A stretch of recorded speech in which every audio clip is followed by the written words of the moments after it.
Bonjour, on continue la série Les artistes à l'heure du Covid, à l'heure du Covid-19. Donc, pour rappel, j'avais commencé cette série pendant le confinement. Et l'idée de cette série, c'était d'échanger avec des artistes pour savoir un peu comment ils vivaient cette période inédite et savoir comment ils ont pu s'adapter face à la crise. Compte tenu de l'actualité un peu brûlante du moment, on va aussi parler des manifestations antiracistes qui ont commencé aux États-Unis la semaine dernière et qui se sont propagées dans d'autres villes. Et je trouve que c'est intéressant aussi de parler avec les artistes de cette thématique du racisme et de savoir comment ils appréhendent cette thématique et qu'est-ce qu'ils en pensent. Donc aujourd'hui, on a rendez-vous avec Sandrine Rougeol, qui est un sculpteur, une sculptrice, je ne sais jamais trop comment il faut dire, elle va nous dire ce qu'elle préfère. Et donc Sandrine, c'est un sculpteur engagé sur le thème de l'esclavage. Pour elle, c'est vraiment un devoir de mémoire. Et à travers ces personnages, à travers ces sculptures qui sont vraiment très, on en voit d'ailleurs derrière, qui sont vraiment très fortes, très puissantes, elle raconte une histoire, elle parle de l'esclavage, de séparation, et c'est une thématique vraiment importante qu'il ne faut pas qu'on oublie, et encore plus, on le voit aujourd'hui, qui est très pertinent c'est très pertinent de parler de cette thématique aujourd'hui. Alors, juste pour introduire Sandrine, on s'est rencontrés à Paris il y a un peu plus d'1 an maintenant. Le courant est très vite bien passé entre nous. Et j'ai eu la chance de la retrouver à Dakar en décembre dernier. Et surtout, j'ai eu la chance d'être avec elle au cours d'une cérémonie pendant laquelle Sandrine a offert une sculpture à l'île de Gorée. Donc, c'était une cérémonie importante, très symbolique. Le nom de sa sculpture, c'était Exode. Donc, c'était un moment très important pour Sandrine et j'étais ravie de partager ce moment avec elle. Donc, Sandrine, je vais te laisser te présenter, parler de ton parcours, parler de ta démarche artistique et ensuite, je te poserai quelques questions. Oui, d'accord. Bonjour, donc je m'appelle Sandrine Plante-Rougeol.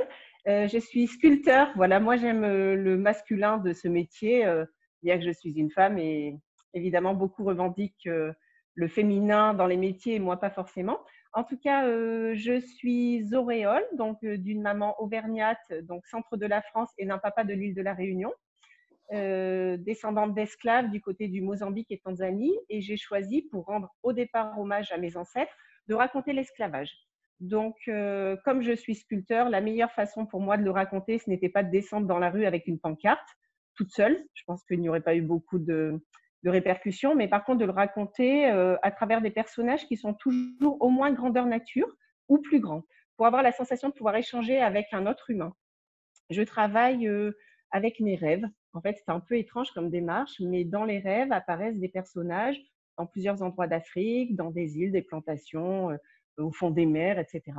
Et à partir de ces rêves-là, je n'ai jamais de modèle, évidemment, autrement il faudrait avoir des modèles esclaves et je penserais plutôt à les aider plutôt qu'à les raconter en sculpture.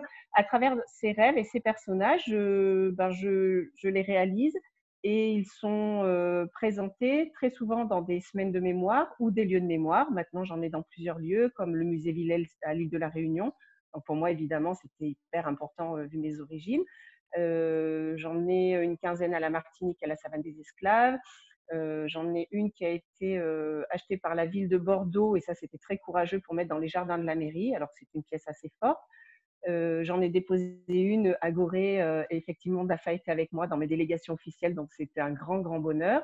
Et dans pas mal d'endroits dans le monde comme ça, voilà. Donc beaucoup de particuliers font aussi l'acquisition. J'ai des pièces qui sont plus dures que d'autres.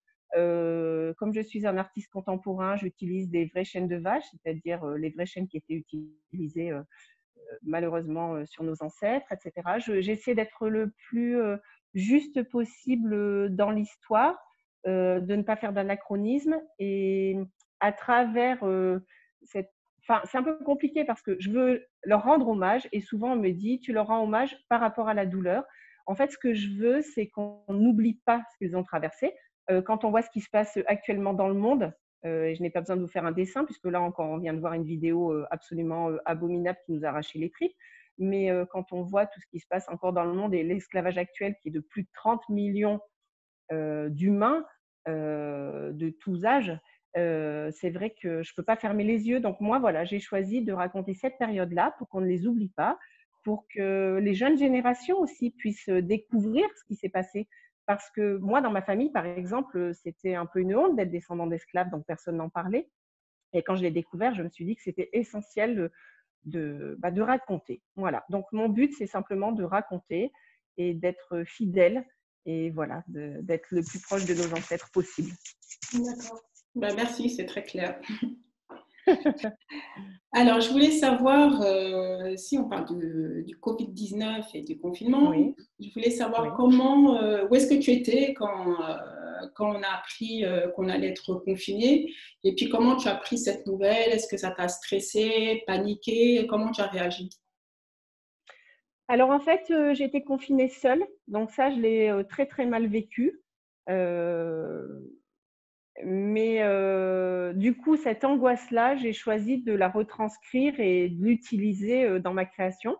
Donc pour la première fois de ma vie, j'ai attaqué 14 sculptures en même temps. Et le fait de passer d'une pièce à une autre, une histoire à une autre, faisait que mes angoisses se calmaient. Et au final, ça tombait bien pour moi parce que j'étais en retard dans ma création, parce que j'ai une grosse expo qui est prévue fin octobre. Et puis, on a des projets sur l'Afrique, effectivement, qu'il ne faut pas oublier, qui ont été décalés. Voilà, donc il y a beaucoup de choses qui ont été décalées, d'expos annulées. Ce qui a été difficile, c'est financièrement, parce que même si j'ai eu la chance d'être un petit peu aidée par l'État, par rapport aux besoins nécessaires de départ, j'ai vraiment, vraiment souffert de ça. Mais moi, je me dis toujours que les ancêtres veillent. Et du coup, voilà, je suis quelqu'un de toujours très, très positif. Et du coup, j'ai transformé toute cette énergie en création. Donc, je suis bien contente de ce qui s'est passé, même si j'étais très inquiète pour tous nos proches en Afrique, à La Réunion et partout, en fait, parce que moi-même qui suis assez sensible des poumons, j'ai pris des mesures. Bon, voilà, on se retrouve le monde entier dans une sorte d'arrêt sur image où on a dû tous s'adapter, je pense. Exactement. Et donc, par rapport aux œuvres que tu as fait pendant ce confinement, les 14 œuvres que tu as réalisées, Oui. c'était des œuvres que tu avais prévu de réaliser, mais est-ce que du coup, ce confinement a eu un impact sur la réalisation de ces œuvres, ou est-ce que tu les as réalisées comme tu devais le faire? Est-ce qu'il y a quelque chose qui a changé, évolué par rapport à l'esprit dans lequel tu te trouvais à cause du confinement plutôt? En fait, cette question, elle est vraiment intéressante parce que je me la suis posée, si tu veux, pendant que j'avais le nez dans le guidon.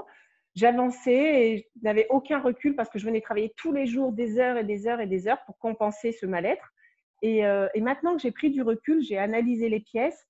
Certaines, je pense que je les aurais réalisées de cette façon-là, mais d'autres ont pris une énergie particulière, une énergie du manque, je pense, tu vois, de l'abandon, de choses comme ça. Donc, il y a une sorte de petite angoisse qui s'est installée dans certaines, je pense. Oui, donc je pense que oui, voilà, avec du recul, il y a dû avoir une interaction entre mon ressenti et mes doigts. D'accord, bon, c'est intéressant. Et tu dis que tu as souffert financièrement. Alors, parce que je pense que tu ne l'as pas dit en introduction, mais tu donnes des cours.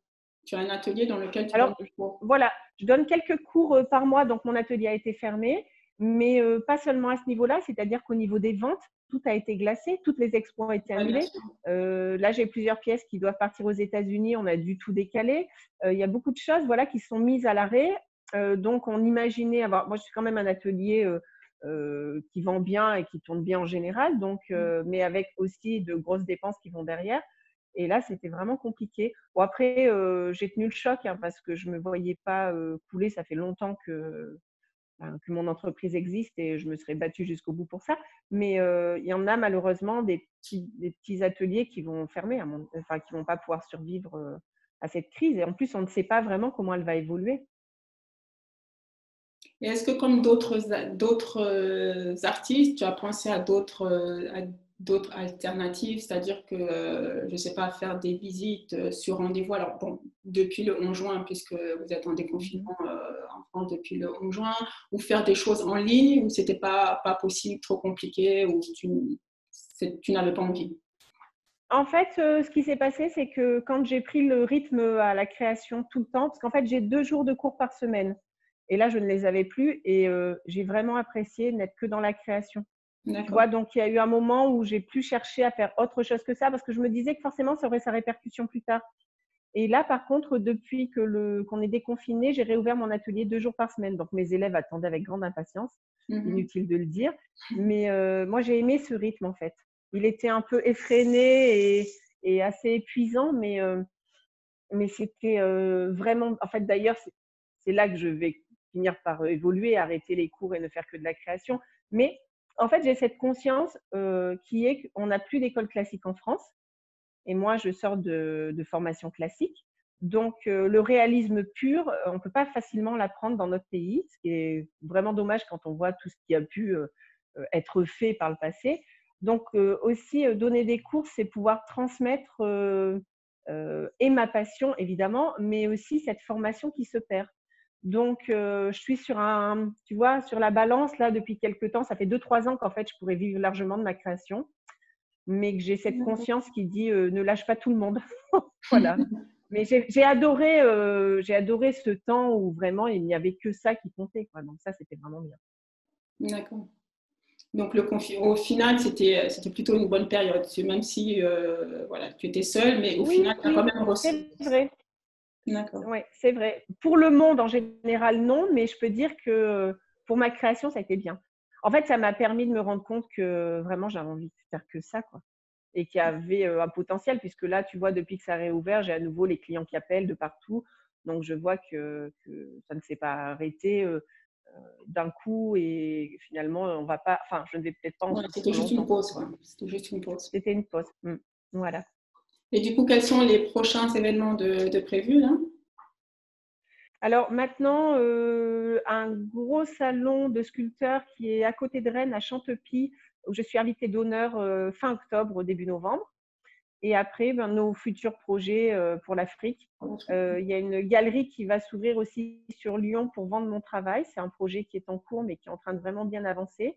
Donc, assez formidable parce que ce n'est pas une galerie existante qui va m'accueillir, mais une galerie qui se crée. C'est un de mes clients voilà, pour accueillir ma création. C'est à peu près dingue, mais c'est chouette. Ouais, c'est vraiment une… Voilà, et puis j'espère des choses avec toi, évidemment. Oui. Donc voilà, des beaux projets, des choses qui s'ouvrent aussi pas mal sur les États-Unis. Pendant le confinement, ce qui a été assez étrange, c'est que sur les réseaux, j'ai commencé à intégrer des groupes d'artistes afro-américains. Et là, le champ des possibles a été vraiment… Je pense que de toute manière, cette thématique aux États-Unis, ça leur parle. C'est sa place. En ce moment, c'est juste, ah mon Dieu, oui. C'est si pertinent en ce moment. Mon Dieu, oui. Bah, je pense que c'est si pertinent tout le temps, mais c'est juste que là, on a des images et des vidéos qui nous percutent à la figure, et là, on se dit qu'on ne peut pas faire autrement que d'agir à notre façon, quoi, forcément. Donc, évidemment, voilà, il y a des projets là avec les États-Unis qui vont se mettre en place sur les 2-3 prochaines années, mais j'aimerais aussi continuer à travailler beaucoup avec l'Afrique parce que forcément, c'est le berceau de l'humanité et c'est là-bas que mes pièces doivent être. Enfin, l'idée, c'est d'être dans à peu près tous les lieux de mémoire. Donc, petit à petit, tu vois, ça commence à prendre tournure et ça devient vraiment fort. D'accord. C'est vraiment impressionnant ce qui se passe. Je ne m'attendais pas à ce que ça aille si vite, mais tant mieux, en fait. Je suis prête, donc ça va. Voilà. Tu as bien travaillé pour, donc… Oui, je travaille depuis de nombreuses années pour et beaucoup. Parce que, tu vois, on parle d'artiste. On imagine qu'un artiste, c'est quelqu'un qui ne travaille pas beaucoup. Moi, je travaille entre 60 et 70 heures par semaine. Donc, évidemment, et par-dessus ça, je monte les dossiers, etc. Donc, je suis vraiment quelqu'un qui travaille beaucoup. Donc, c'est aussi logique que mon travail soit connu et se déplace, tu vois. Et donc, juste pour en savoir un peu plus en fait sur la création, comment ça se passe le travail de sculpture, combien de temps ça peut prendre pour faire une sculpture? Alors évidemment, ça dépend de la taille du personnage, mais si tu peux nous en dire un peu plus pour les personnes qui ne connaissent pas du tout. Oui, alors déjà, je peux vous dire que je travaille toujours la terre au départ. Moi, je travaille une terre noire qui est une terre qui paraît volcanique et qui va évidemment très bien pour le sujet. Une fois que la terre est finie, soit je la fais cuire la pièce, soit non, mais en général, je fais un moulage en silicone de cette pièce pour pouvoir la reproduire. Parce que mon but aussi, c'est de donner une accessibilité à l'art. Donc, l'avantage de sortir des pièces à partir des moules en résine, c'est qu'on peut se permettre d'avoir plusieurs exemplaires et de les vendre pas trop cher. Donc avoir un autre type de public. Et ça, pour moi, c'était essentiel. Parce que les œuvres que j'aime de certains artistes ne sont absolument pas accessibles. Donc, je voulais garder cette partie-là. Et d'un autre côté, après, mes grosses pièces pour les musées ou autres sont vendues à des tarifs différents. Donc, voilà. Donc, le principe de la terre puis de la résine. Si quelqu'un est intéressé, il peut y avoir un bronze aussi de fait. Du coup, pour le temps de réalisation, c'est un peu difficile de dire, mais je pourrais dire que sur un buste comme cela, là, en terre, il me faut à peu près 3 jours, je pense. Et plus sur les grandes pièces, je suis plutôt un sculpteur rapide. Parce que, alors je ne fais pas de dessin, pas de maquette, mais comme j'élabore longtemps dans ma tête mes personnages que j'ai vus dans les rêves, quand je les mets dans la terre, c'est assez rapide. Après, il faut des temps de détail, des choses comme ça, mais voilà, je suis plutôt rapide dans les créations. Ok. Bon, ben, merci beaucoup. Et alors, on va juste finir pour si tu as un message à passer, un message à transmettre par rapport à tout ce qui se passe dans le monde, entre le Covid-19, les manifestations antiracistes, tout ça un peu négatif. Voilà, qu'est-ce que tu aurais à nous dire par rapport à tout ça de positif? Ouais, en fait, c'est très compliqué ce qui se passe, mais ce qui se passe a toujours existé. Il faut se rappeler qu'en 1619, quand les premiers esclaves africains sont arrivés aux États-Unis, c'était la misère. Qu'avoir la peau noire, c'est compliqué. Mais moi, je suis quelqu'un de positif et je me dis que ce n'est pas par la violence qu'on résoudra les choses. Moi, j'ai choisi de raconter sans haine, bien que les images qu'on voit, bien que tout ce qu'on sait nous arrache le ventre et c'est d'une violence sans nom, j'essaie toujours de le retranscrire autrement parce que la violence entraîne la violence et je suis convaincue que ça n'est pas la bonne solution. Mais c'est difficile en même temps parce qu'on voudrait se défendre de cette façon-là. Je pense qu'il faut toujours être dans l'amour et au maximum, en tout cas au maximum, et toujours être positif et espérer, essayer de croire qu'un jour ça va changer. Bien sûr que c'est certainement un leurre. Je dépose des sculptures auxquelles je retire les chaînes, les sangles pour libérer des choses. Ça n'est qu'un espoir, un rêve et des choses peut-être qui peuvent paraître inutiles. Mais je pense que nous, en tant qu'artistes, c'est le regard que l'on doit avoir et ce que l'on doit transmettre aux autres. Mais évidemment, quand j'ai vu la vidéo, j'ai cru que je ne m'en remettrais pas. J'ai fait comme tout le monde. Ouais, comme tout le monde. Bah, comme tout le monde, évidemment. Mais prendre les armes, à mon avis, n'est pas la solution. Bien que c'est la première réaction qu'on a tous envie d'avoir. D'accord. Voilà. Non, moi, je suis une pacifiste. J'essaie en tout cas de relativiser les choses, mais c'est difficile. Et en plus, alors on pourrait dire c'est plus facile pour moi puisque je suis métisse. Mais métisse, c'est la partie un peu particulière aussi où on n'est ni vraiment noir ni vraiment blanc. Je ne sais pas si c'est mieux, mais en tout cas, je suis reliée à tous nos frères d'Afrique et partout dans le monde, aux États-Unis ou autres. Et voilà, mon cœur est avec eux et mon cœur saigne comme tout le monde. Voilà, c'est ce que je peux dire. Mais je garde espoir quand même. Je crois en notre terre-mère et je crois vraiment en l'humain. Parce que je pense qu'au fond de nous, il y a tous quelque chose de, il y a quelque chose de positif, mais qu'il y a des incompréhensions et malheureusement une éducation ou tout un tas de paramètres qui sont toujours passés de génération en génération avec toutes ces incompréhensions qui sont derrière. Et c'est vraiment malheureux. Parce qu'on a tous notre place sur Terre avec toutes les couleurs de peau. Oui, bien sûr. Ben, merci beaucoup, Sandrine. Merci beaucoup, Dafa. C'était un plaisir. Et puis, on se retrouve bientôt. Oui, avec grand plaisir. Allez, à très bientôt. Au revoir. Au revoir.